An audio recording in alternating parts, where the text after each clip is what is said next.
அன்பானவர்களுக்கு வணக்கம்.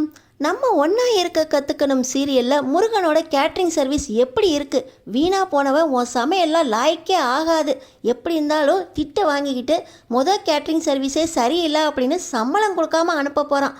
அதை நான் பார்க்க வேண்டாமா அப்படின்னு சொல்லி இந்த கந்தசாமி முருகன் எப்படி தான் சமைச்சிருக்கான் பார்க்கணும் அப்படிங்கிறதுக்காகவே இந்த கல்யாண மண்டபத்துக்கு யாருக்கும் தெரியாமல் சாப்பிட வராரு. முருகனோட சமையல் எப்படி இருந்துச்சு அப்படின்னு கந்தசாமி தெரிஞ்சுக்கிறதுக்கு முன்னாடி இந்த வீடியோக்கு ஒரு லைக் போட்டுக்கோங்க.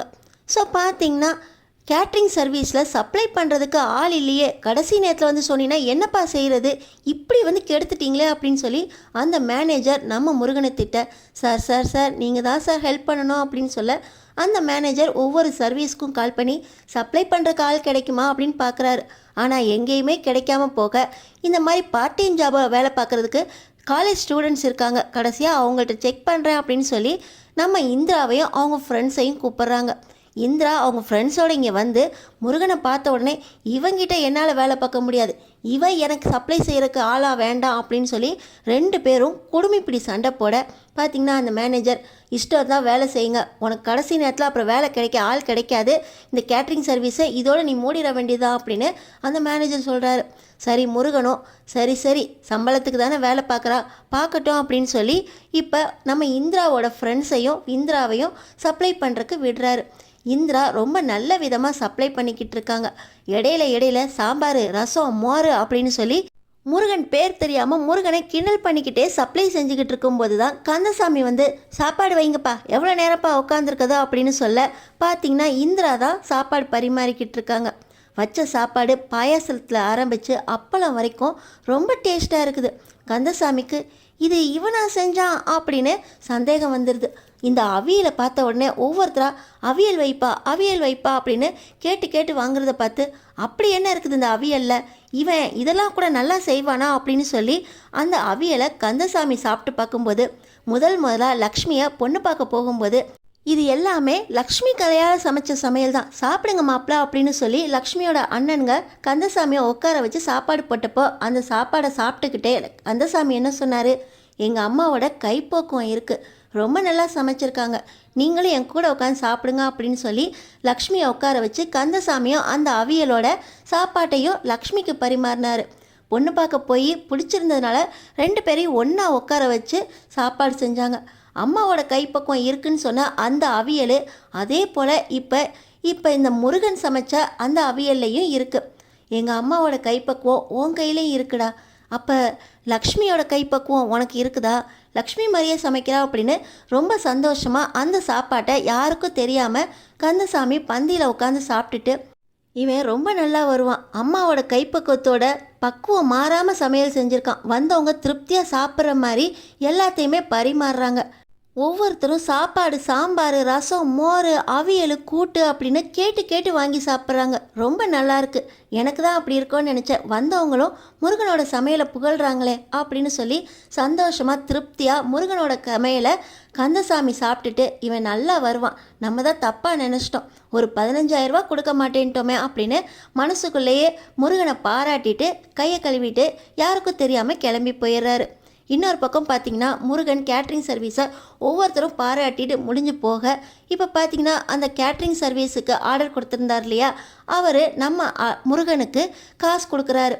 என்ன சார் 20,000 ரூபா தான் கொடுக்குறீங்க அப்படின்னு சொல்லி முருகன் கேட்க, ஆமாம் நீ பார்த்த வேலைக்கு இது போதும், இது உன்னோட முதல் ஆர்டர் தானே, இதுக்கு மேலே உனக்கு ஆர்டர் கிடைக்கணும்னா கொடுத்த காசை வாங்கிட்டு போ அப்படின்னு சொல்லி 20,000 ரூபா கொடுக்க, அதுக்காக பாதி காசு தான் கொடுப்பீங்களா சார், இன்னும் நான் வேலை செஞ்சவங்களுக்கெல்லாம் இந்த காசை பிரித்து கொடுக்கணுமே சார் அப்படின்னு சொல்ல, ஆர்டர்லேயே லாபம் கிடைச்சிருமா, இதெல்லாம் விட்டு கொடுத்து போனால் தான் அடுத்தடுத்த ஆர்டர் கொடுப்பேன் அப்படின்னு சொல்ல நம்ம முருகனும் சரிங்க சார் அப்படின்னு சொல்லி கொடுத்த காசை வாங்கிட்டு போக பக்கத்தில் இருக்க கணேசனா, என்னடா அடித்து பேச மாட்டியா, இப்படி வாயை மூடிக்கிட்டு புள்ளப்பூச்சி மாதிரி இருந்தீன்னா நம்ம எப்படா சம்பாதிக்கிறது, உங்கள் அப்பனோட கனவு எப்படா நிறைவேறும், வந்தவங்களுக்கு திருப்தியாக சமைச்சு போட்டியே, நீ திருப்திப்பட வேண்டாமா அப்படின்னு கந்தசாமி கேட்குறாரு.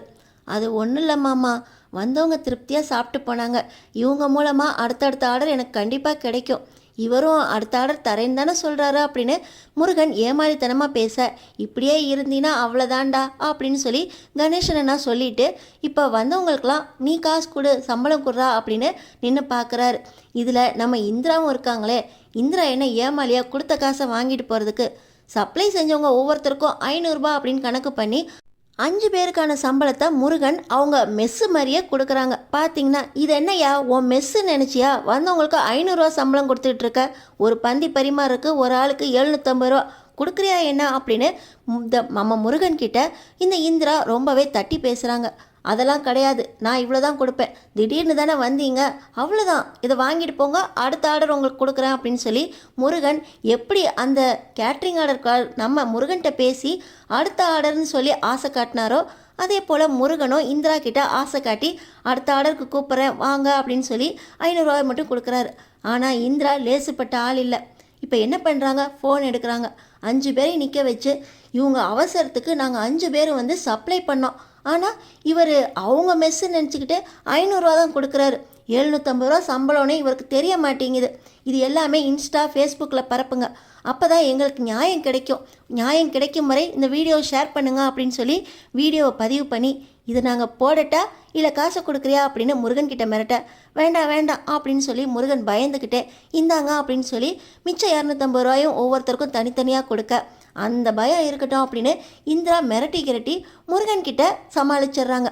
முருகன் தான், என்னடா நீ இப்படி கஷ்டப்பட்டு 3 நாளாக வேலை பார்த்ததுக்கு உன் கையில் கொஞ்சம் கூட காசு நிற்கலையே, லாபம்னு பார்த்தா நீ செஞ்ச கூலி மாதிரி தானே இருக்குதா அப்படின்னு சொல்லி கணேசன் அண்ணா கேட்க, இது முதல் ஆர்டர் தானே அண்ணே, போக போக நிறைய ஆர்டர் கிடைக்கும், நான் சம்பாரிச்சிருவேண்ணே, அப்பாவுக்கு நல்ல ஹோட்டலாக நான் கட்டி கொடுப்பேன், அது பேர் லக்ஷ்மி மெஸ், அப்பாவோட கனவை நான் நிறைவேற்றுறேன், அம்மாவை முதலாளியாக நான் அதில் உட்கார வைப்பேன் அப்படின்னு சொல்லி இப்போ நம்ம முருகன் சொல்ல, இந்த நேரத்தில் தான் எல்லா வேலையும் முடிச்சுட்டு திபு திபுன்னு லக்ஷ்மி, குமரன், சரசா அப்படின்னு எல்லாரும் ஓடி வராங்க.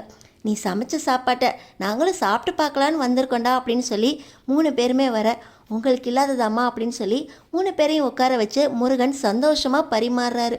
எங்கள் அம்மா சமைச்ச மாதிரியே இருக்கு அப்படின்னு அவர் சொன்னது சரியாக தான் இருக்கு அப்படின்னு லக்ஷ்மி சொல்ல, யாரம்மா சொன்னா அப்படின்னு கேட்க, அதெல்லாம் உனக்கு வேண்டாம், நீ சாப்பிடு அப்படின்னு சொல்லி கந்தசாமி பேசினதை லக்ஷ்மி ஞாபகப்படுத்துகிறாங்க. பார்த்திங்கன்னா கந்தசாமி அவர் கல்லால் உட்காந்து புலம்பிக்கிட்டு இருந்ததை லக்ஷ்மி கேட்டுடுறாங்க. யாருக்கும் தெரியாமல் நீங்கள் போய் பார்த்துட்டு வந்திருக்கீங்களா, என் பையனோட கைப்பக்கத்தை நான் பார்க்க வேண்டாமா அப்படின்னு சொல்லி தான் குமரனு, சரசு இவங்களையும் கூட்டிக்கிட்டு கார்த்தியோட லக்ஷ்மி இப்போ முருகனோட சமைச்ச சாப்பாடை சாப்பிட்டுக்கிட்டு இருக்காங்க. முருகனும் கூட உட்காந்து என்ன வேணும் ஏது வேணும் சாப்பாடு எப்படி இருக்கா அப்படின்னு லக்ஷ்மியோட கூட உட்காந்து சாப்பிட கணேசனாக்கா அவ்வளோ சந்தோஷம்.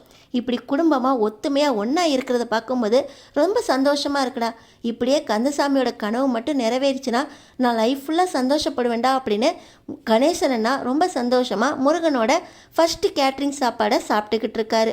ஆனால் முருகனுக்கு தான் ஒரே ஒரு குறை, அப்பா இதை என்னை ஏற்றுக்கவே இல்லையே, என் சாப்பாடு எப்படி இருக்குன்னு அப்பா சாப்பிட்ருந்தா சந்தோஷப்பட்டிருப்பேன் அப்படின்னு சொல்லி கண் கலங்குறாரு முருகன். உங்கள் அப்பா சாப்பிடலன்னு யாரா சொன்னார், அதெல்லாம் சாப்பிட்டாங்க அப்படின்னு சொல்லி லக்ஷ்மி ஒரு வாயை விட, குமரனும் சரசும் என்ன அத்தை சொல்கிறீங்க, முதலாளி இந்த சாப்பாடை சாப்பிட்டாரா, உங்களுக்கு எப்படி தெரியும் அப்படின்னு கேட்க, அதெல்லாம் தெரியும்டி முருகா, நீ எதை பற்றியும் கவலைப்படாத, உங்கள் அப்பா சாப்பிடணுன்னு தானே நினைக்கிறேன், அவர் சாப்பிட்டுட்டார், இதுக்கு மேலே என்கிட்ட எதுவும் கேட்காத அப்படின்னு சொல்லி லக்ஷ்மி நழுவ, அப்பா சாப்பிட்டாரா எப்படி இருக்குன்னு சொன்னாருமா அப்படின்னு கேட்க, நான் தான் சொன்னேனே அவங்க அம்மாவோட கைப்பக்குவம் உங்ககிட்ட இருக்காமேடா அப்படின்னு சொல்லி லக்ஷ்மி சொல்ல, அப்படியா அப்படின்னு முருகன் சந்தோஷப்பட, அடுத்தடுத்து என்ன நடக்க போகுதுன்னு தெரிஞ்சுக்கிறதுக்கு நம்ம சேனலை சப்ஸ்கிரைப் பண்ணி தொடர்ந்து பாருங்கள்.